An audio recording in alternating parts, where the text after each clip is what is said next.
بسم اللہ الرحمن الرحیم۔ السلام علیکم ویورز، ہماری آج کی خبر سوڈان میں پھنسے سعودی اور غیر ملکیوں کے حوالے سے ہے۔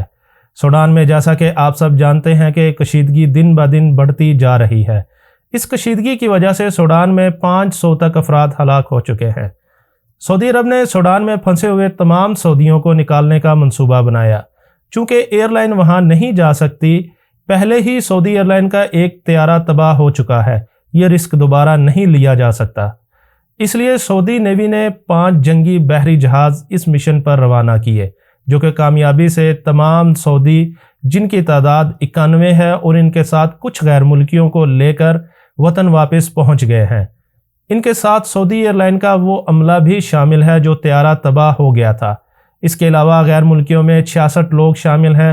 یہ لوگ کویت، قطر، دبئی، مصر، تونسیہ، پاکستان، انڈیا، بلغاریہ، بنگلہ دیش، فلپائن، کینیڈا اور برکینیا فیسو کے شہری ہیں۔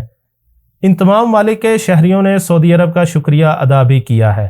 اس مشکل گھڑی میں سعودیہ نے انہیں اکیلا نہیں چھوڑا اور ان کا پرتباک استقبال بھی کیا۔ سعودی عرب اور عرب ممالک کی تازہ اور قابل اعتماد خبروں کے لیے ہمارے چینل کو سبسکرائب کریں، ہماری ویڈیو کو لائک اور شیئر ضرور کریں۔ اپنی دعاؤں میں یاد رکھیے گا۔ اللہ حافظ۔